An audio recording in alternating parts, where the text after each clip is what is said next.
ভাইয়া আমার, আখেরাত তো অনেকগুলো ঘাটি। এক নম্বরে হচ্ছে জান কবজ হওয়া, মৃত্যু, এরপরে কবর, এরপরে হাসরের মাঠ, এরপরে মিজান, এরপরে ফুলসিরাত, এরপরে জান্নাত জাহান্নাম, এবং এক একটা হাজার হাজার বছরের লম্বা ঘাটি। বন্ধু আমার, শুধুমাত্র কসম আল্লাহর, কোন ব্যক্তি যদি বেঈমান, কাফের, মুশরিক, নাফরমান, পাপী জিন্দেগি নিয়া মৃত্যু পর্যন্ত পৌঁছে, খোদার কসম শুধু মৃত্যুর যন্ত্রণা, শুধু জান কবজের যন্ত্রণা, আল্লাহর কসম এটুকুই সহ্য করার ক্ষমতা তার থাকবে না। এই জান কবজের যন্ত্রণার সামনে তার 60 বছরের দুনিয়া যা ভোগ করছিল, মজা করছিল, 1 সেকেন্ডে ভুলে যাবে। ইমানদার, আমি শুধু এই কথাটাই এখন শুনাইতে চাই। এই তর্জমাটা বললে আমার কথা শেষ। এটাই আমার বক্তব্য। ভাইয়া, কবরে লম্বা সময় থাইকা কি কষ্ট পাইবা? বেনামাজি সন্তান, হারাম উপার্জনকারী বাবারা, বেপর্দা মা বোন, সেটা তো লম্বা বিষয়। হাসরের মাঠ কি পরিমাণ লম্বা, মিজানের পাল্লার সময়টা কি পরিমাণ কঠিন হবে, আমল নামাটা যখন বাম হাতে দেয়া হবে তখন কি পরিমাণ চিৎকার করবে। ফুলসিরাত পার হতে 30,000 বছরের রাস্তা, এই অন্ধকারাচ্ছন্ন রাস্তা কিভাবে পার হবে সে তো পরে লম্বা বিষয়। শুধু জান কবজের সময় মৃত্যুর, যেটাকে বলে রুহু কবজ হওয়া, মৃত্যুবরণ করা, এই কষ্টটাও তো সহ্য হইবে না। এই কষ্টটা তো সহ্য হবে। কোরআনুল কারীমের মধ্যে 4 জায়গায় আল্লাহ তাআলা মোট মৃত্যুর যন্ত্রণার কথা বলছেন। 1 নম্বর, ওয়াজাআত সাকরাতুল মাউতি বিল হক যালিকা মা কুনতা মিনহু তাহিদ। রব্বুল আলামিন বলেন, বান্দা শুনে নাও, সত্য সত্যই মৃত্যুর যন্ত্রণা আসবে। সাকরাতুল মাউত বলে এটাকে। মৃত্যুর যন্ত্রণা মানে এই জান কবজের সময়, রুহু কবজের সময়ের যন্ত্রণা, মৃত্যুর সময়ের যন্ত্রণা। কোরআনুল কারীমের মধ্যে আল্লাহ বলেন, ওয়ালাউ তারা ইযিয যালিমুনা ফি গামারাতিল মাউত। আল্লাহ বলেন, শোনো বান্দা, আল্লাহর নবীকে বলেন, বন্ধু আপনি যদি একটা নজর দেখতেন জালেমের মৃত্যু যন্ত্রণা কতটা ভয়ানক হবে। ইযিয যালিমুনা ফি গামারাতিল মাউত ওয়াল মালাইকাতু বাসিতু আইদিহিম। ফেরেশতারা ওই নাফরমান পাপীকে ডাক দিয়ে বলবে, হাত বাড়িয়ে বলবে ফেরেশতারা, আখরিজু আনফুসাকুম, হে অসৎ আত্মার রূহ, এই নাফরমানের শরীর থেকে বের হও। বের হতে চাইবে না, সারা দেহের মধ্যে নাফরমানের রূহ দৌড়াবে। মালাকুল মউত আজরাইল একটা টান দিয়ে যখন রূহটাকে ছিঁড়ে বের করবে, কলিজা থেকে বের করবে, একটা টানে কণ্ঠনালীর কাছে চলে আসবে। আল্লাহ বলেন, ফালাউলা ইদা বালাগাতিল হুলকুম, কণ্ঠনালীর কাছে যখন রূহটা চলে আসবে, নাফরমান তোর ক্ষমতা থাকলে এবার বাধা দাও না, দাও, বাধা দাও, থামাও তোরে। এ না তোমার বন্ধু,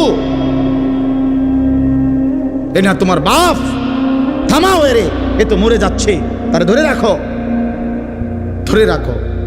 পারা যাবে তো? কথা বলেন না কেন? আল ইয়াউমা তুজজাউনা আযাবাল হুন। আল্লাহর ফেরেশতারা জান কবজের মুহূর্তে, খোদার কসম আল্লাহ বলছে, জান কবজের সময় বলবে, মনে রাখিস না ফরমান, আজকে তোরে কবরে নিয়া চূড়ান্ত তোরে আযাব, শাস্তি ভোগ করাবো। তুই বুঝবি পীড়া কারে কর।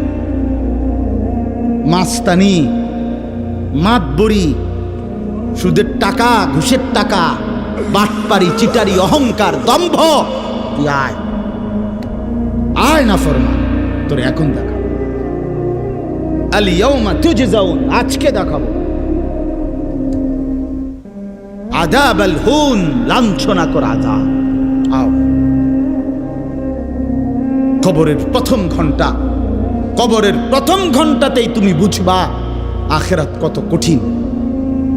রাসূলুল্লাহ সাল্লাল্লাহু আলাইহি ওয়াসাল্লাম বলেন, কবরে যেই নাফরমান প্রশ্নের জবাব দিতে পারবে না, 3টি প্রশ্নের, তো আল্লাহ তাআলা বলবেন কাযাবা আবদি, ফেরেশতা আমার এই নাফরমান বান্দা মিথ্যা বলেছে। ফাআফরিশুহু মিনান নার ওয়ালবাসুহু মিনান নার, আমার নাফরমান বান্দার কবরে জাহান্নামের বিছানা বিছায় দাও, পরে জাহান্নামের পোশাক দিয়ে আবৃত করে দাও। ওয়াফতাহু লাহু বাবান ইলান নার, জাহান্নাম বরাবর তার কবর থেকে দরজা খুলে দাও, কবর খুলে দাও। ওফো, আল্লাহর নবী সাল্লাল্লাহু আলাইহি ওয়াসাল্লাম বলেন, তখন কবর তারে, ফেরেশতা যখন তাকে রাইখা যাবে, কবর তারে ডান দিকের মাটি বাম দিকে একটা চাপ দিবে, বাম দিকের মাটি ডান দিকে চাপ দিবে। আল্লাহর কসম, নবী বলছে হাত্তা তাখতালিফা আদলাউহু, ডান পাশের হাড্ডি এবং এই পাঁজরের হাড্ডিগুলো করখর করে ভাঙ্গা বাম দিকে চলে যাবে, বাম দিকের গুলো ডান দিকে চলে যাবে। ভাইয়া আমার, তুমি তোমার উপরে রহম করো। বাপ আমার, আপনাদেরকে বলি, হারামের টাকা উপার্জন কইরা, সুদের টাকা, কিস্তির টাকা, ঘুষের টাকা, ওজনে কম দেওয়া টাকা, হারাম ব্যবসার টাকা, বাটপারি সিটারির টাকা দিয়া বংশ, ফ্যামিলি, স্ত্রী, সন্তানের জন্য রাইখা যাইয়েন না। ওরা আমনে বরবাদ করবে, আপনি নিজেও বরবাদ হইলেন, ওরারও বরবাদ করবে। শুধু শুধু শুধু শুধু আপনি মূল্য পৃথিবীতে কামাই রোজগারই থাকবে, আর পৃথিবীতে যেত রোজগার থাকবে আপনার ফুতেই কামাই করতে পারবো। আপনি হালাল ভাবে যে দূর পারেন করে দিয়েছে, বাকিটা আপনার ফুতে করে। না পড়লে মরে যাবে, অসুবিধা কি? না খাইয়া যদি কেউ মরে যায়, তাহলে মৃত্যুবরণ করা তো বেজ্জতি, ঠিক না? কথা বলেন না কেন? না না, বলেন বলেন। কেউ মরে যাওয়া এটা কি শরমের কথা নাকি? ভাই বলো, ছেলে বলো। আরে ছি ছি ছি ছি, ওটা মরে গেল, কেমন শরমের কথা এটা? এমন এটার কথা হইলো কোনো? তো তো মরলে কিছে? মনে করেন না খাইয়া মরেই গেছে, তো মরলে কিছে? মরণ কি শরমের কিছু? তো বাপ দাদা 14 গোষ্ঠী মরছে, তো আমি মরলে শুনি?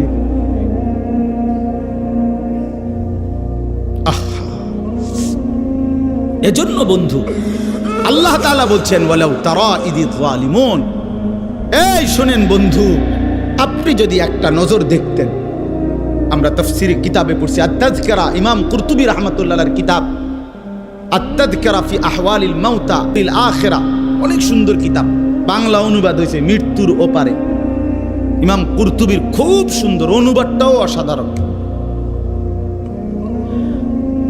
এই বইতে আছে,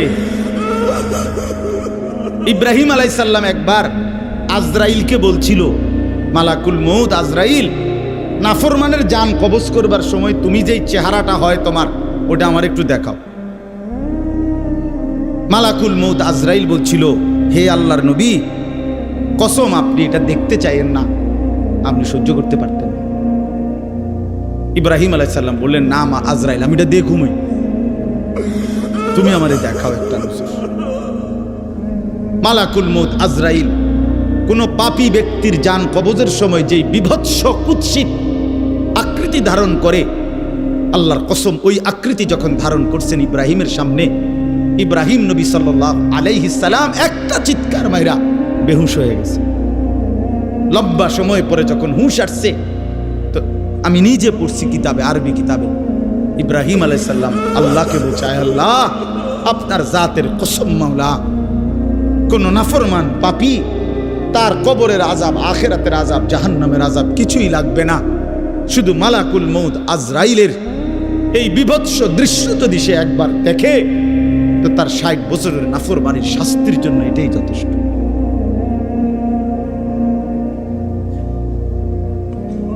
হ্যাঁ, আখরিজু আনফুসাকুম,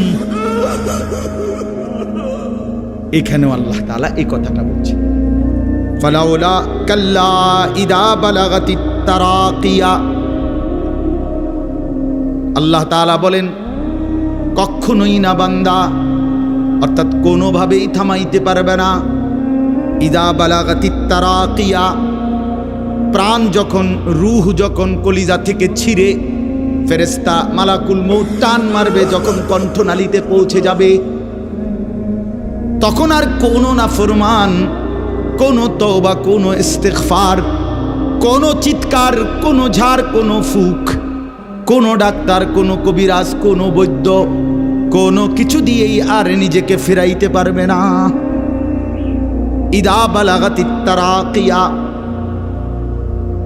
যখন কণ্ঠনালীর মধ্যে ফেরেশতা টান দিয়ে বের করে ফেলবে রূহ, কলিজা থেকে, কলব থেকে রূহকে টেনে ধরবে, যখন কণ্ঠনালীতে চলে আসবে, ওয়াকিলা মান রাক, আশপাশের সকলেই তখন বলবে এই ব্যক্তি যে ছটফট করতেছে তারে এখন কোন কবিরাজ দিয়া ঝাড়াবে।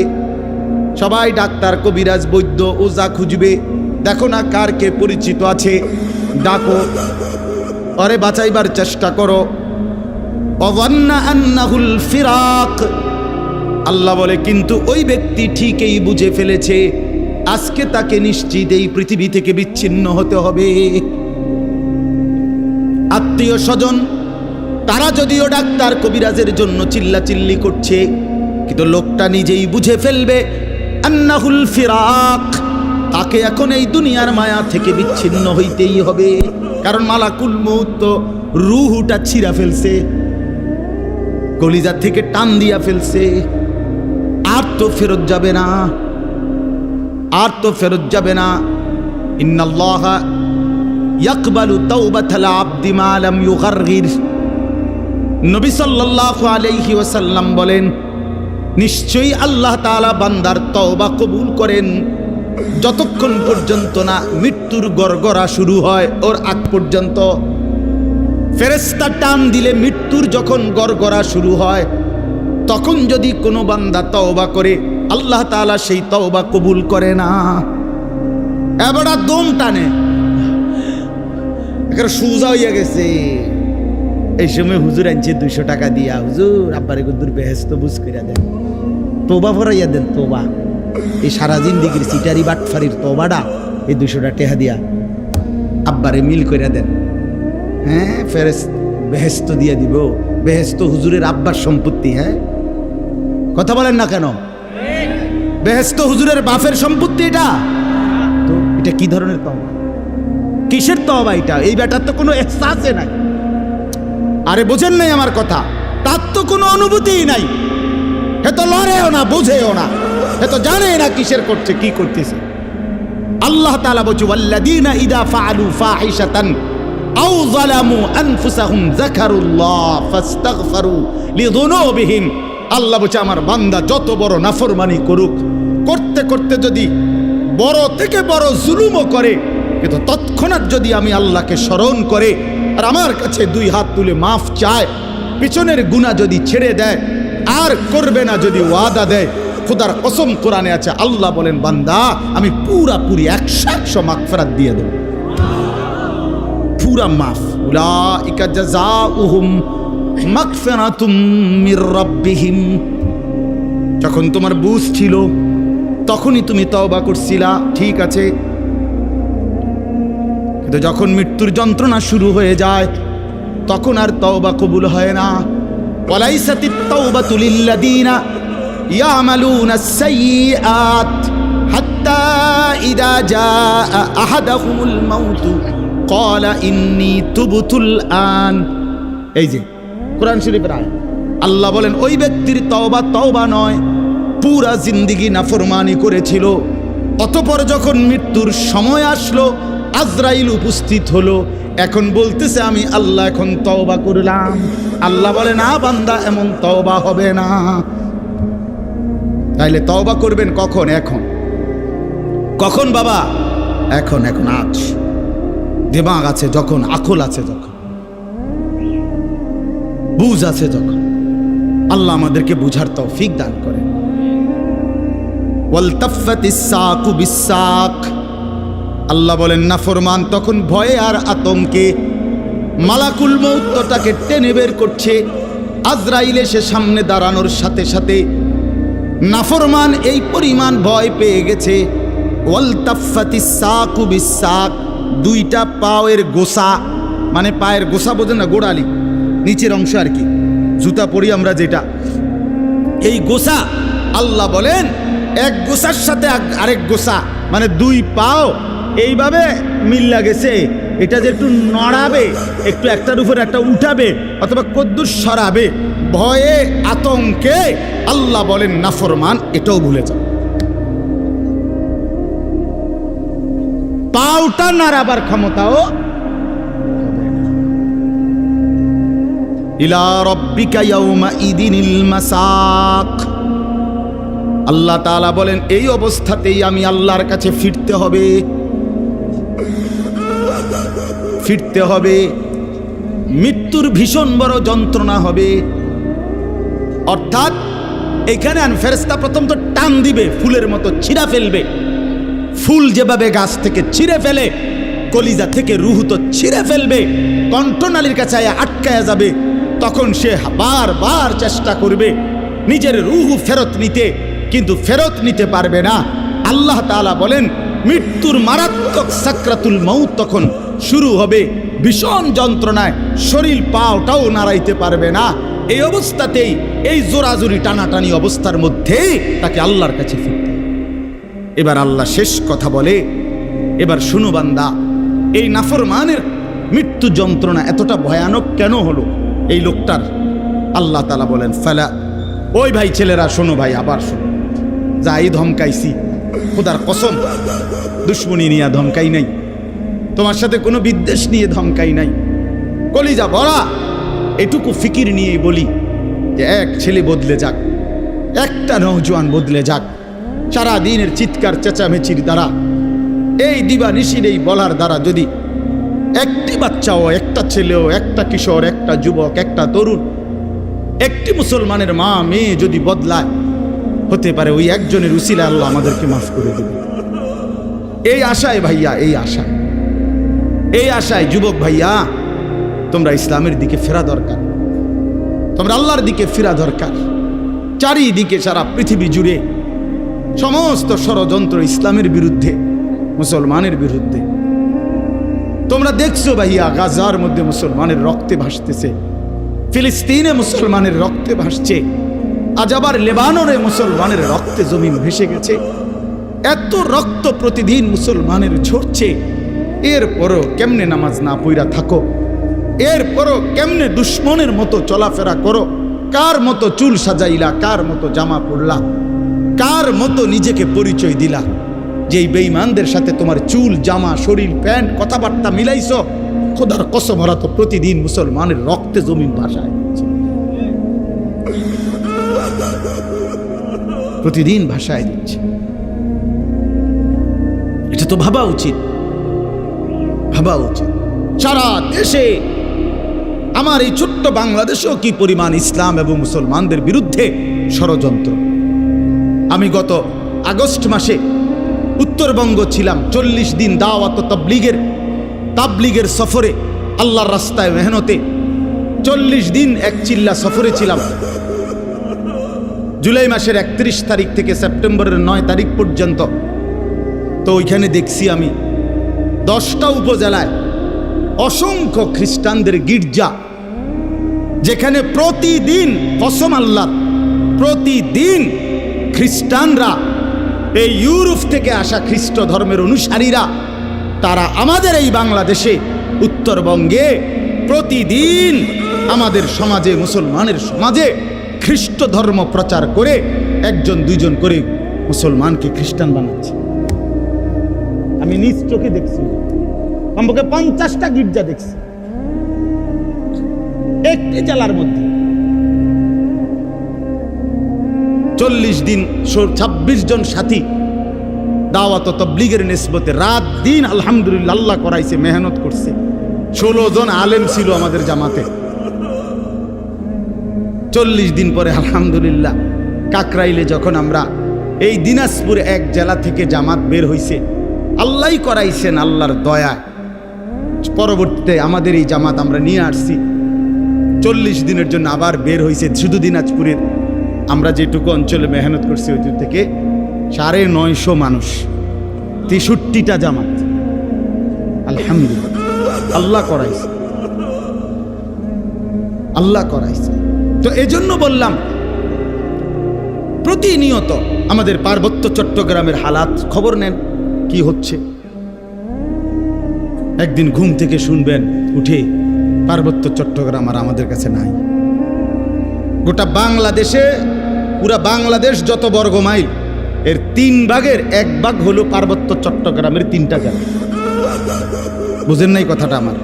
সারা বাংলাদেশের আয়তন যেদূর, এটা যদি 3 ভাগ করে, শুধু 3 জেলা, রাঙ্গামাটি, খাগড়াছড়ি, বান্দরবন, পার্বত্য চট্টগ্রামের এই 3 জেলাই 1/3 বাংলাদেশ।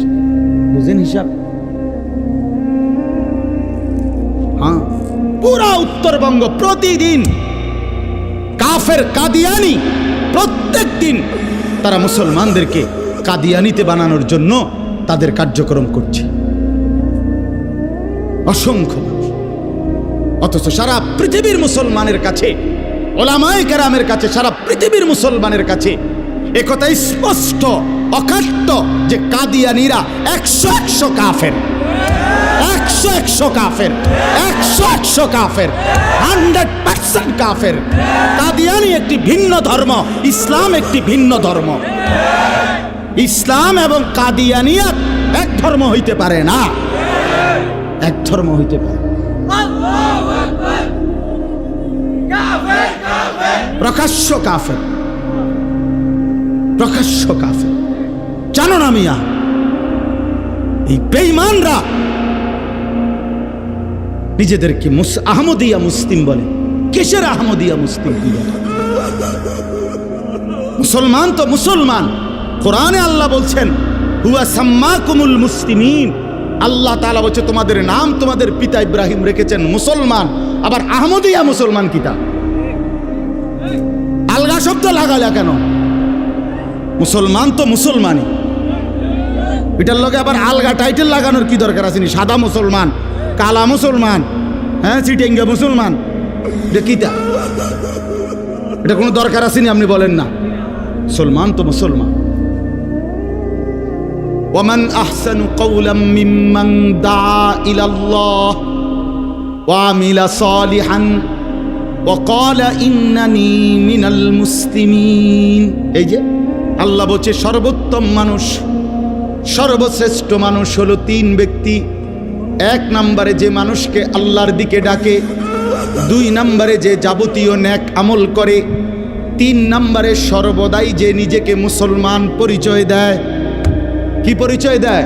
আমি মুসলমান, নাকি আমি ঢাকাইয়া মুসলমান, আমি মুসলমান, খাস খালাস। আল্লাহ আমাদেরকে মাফ করে দেন। আমার ভাই, আমার ছেলেরা, আমার নওজোয়ানরা ফেরা দরকার। ইসলামের জন্য জান বাজি না রাখলে, আল্লাহর দ্বীনের জন্য আমরা ফিকিরি না করলে, নিজের ঈমান, নিজের ইসলাম, নিজের আমল, নিজের আখলাক সুন্দর না করলে ভাইয়া পারতা না। স্লোগান দেওয়া আর জীবন দেওয়া এক কথা না। স্লোগান দেওয়া সহজ ভাইয়া, তো দুশ্মনের মোকাবেলায় দাঁড়ানো কঠিন, কঠিন। এই জন্য ভাই, নিজের কলিজার ভিতরে যদি ঈমান না থাকে, আখিরাতের ফিকির না থাকে, কপালে যদি সেজদা না থাকে, তুমি কাফেরের মোকাবেলায় দাঁড়াইতে পারবে না, মাহাদির পক্ষে থাকতে পারতা না, দাজ্জালের বিরুদ্ধে লড়তে পারতা না। আল্লাহ আমাদের প্রত্যেকটা যুবককে মাহাদির সৈনিক বানিয়ে দেয়। শেষ কথা হলো এটাই বলতেছিলাম, কেন মৃত্যু যন্ত্রণা হবে, জান কবজের কষ্ট হবে কার? আল্লাহ বলেন কেন? এই ফালা সাদ্দাকা ওয়ালা সাল্লা। আল্লাহ বলেন কারণ হলো সে আমি আল্লাহর কথায় বিশ্বাস করে নাই, আমি আল্লাহর উপরে বিশ্বাস করে নাই, এবং ওয়ালা সাল্লা 5 ওয়াক্ত নামাজ আদায় করে নাই। এজন্য ভাইয়া, যার ঈমান নাই তার মৃত্যু যন্ত্রণা হবে, যার নামাজ নাই আল্লাহ বলছে সে ভীষণ কষ্ট পাবে মৃত্যুর সময়। আর বাকিটা তো আছে, ওয়ালাকিন কাযযাবা ওয়া তাওয়াল্লা, বরং সে আমি আল্লাহর উপরে মিথ্যা আরোপ করেছে, ঈমান আনে নাই। ওয়া তাওয়াল্লা, আমার প্রতিটা হুকুম থেকে মুখ ফিরাইয়া নিছে। আল্লাহ বলেন সুম্মা যাহাবা ইলা আহলিহি ইয়াতামাত্তা, আমার নাফরমানি করছে, আমার বিরুদ্ধাচরণ করছে, আমার হুকুমের উল্টা করছে, অথচ এর পরেও স্ত্রী সন্তান পরিবারের মাঝে গর্ব কইরা, অহংকার কইরা, আনন্দ ফুর্তিতে জিন্দিগি কাটাইছে। সিটারি, বাটপারি, অন্যায়, দুর্নীতি, অনিয়ম, নামাজ নাই, বন্দিগি নাই, হালাল হারামের পার্থক্য নাই, এরপরেও ঘর সংসার বউ বাচ্চার মধ্যে এভাবে চলছে, মনে হয় যেন কোনো টেনশনই নাই। আল্লাহ বলেন এই অহংকারী, এই গাদ্দারির কারণে মালাকুল মউত আজরাইল যখন রুহু কবজ করবে তখন কলিজা থেকে রুহুটা ছিঁড়া ভিড়া এরপরে কবজ করবে। আল্লাহ আমাদেরকে মাফ করে দেন। আল্লাহ তাআলা শেষ বলেন, আমি যেটুকু পড়ছি, আউলা লাকা ফাআউলা সুম্মা আউলা লাকা ফাআউলা। আল্লাহ বলেন, বান্দা, এই বান্দা, আমি 4 বার বলছি বান্দা, 4 বার তোমার জন্য দুর্ভোগ, তোমার জন্য দুর্ভোগ, তোমার জন্য দুর্ভোগ, তোমার জন্য দুর্ভোগ। 4 বার আউলা লাকা ফাআউলা সুম্মা আউলা লাকা ফাআউলা। কয়টা হইল? 4টা। কেন 4টা কেন? 1, তোমার জান কবজের সময় তোমার দুর্ভোগ। 2, তোমার কবরে দুর্ভোগ। 3, হাসরের মাঠে দুর্ভোগ। 4, জাহান্নামে দুর্ভোগ। তুমি জান কবজের সময়ও কষ্ট পাইবা, তুমি কবরেও কষ্ট পাইবা, তুমি হাসরেও কষ্ট পাইবা, তুমি জাহান্নামেও কষ্ট পাইবা। আউলা লাকা ফাআউলা সুম্মা আউলা লাকা ফাআউলা। আয়াহসাবুল ইনসানু আন ইউতরাকা সুদান। আল্লাহ তাআলা বলছে, মানুষ তুমি কি ভেবেছো আমি তোমাকে এমনি এমনি ছেড়ে দেব না? কি ভাবছো? এমনি এমনি অনর্থ,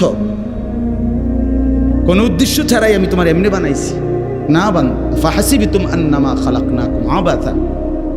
আল্লাহ তাআলা বললেন, বান্দা তুমি কি এই ভেবেছো আমি তোমাকে বেহুদা বানাইছি? এ খাইবার ফুর্তি করবা, নাচবা গাইবা?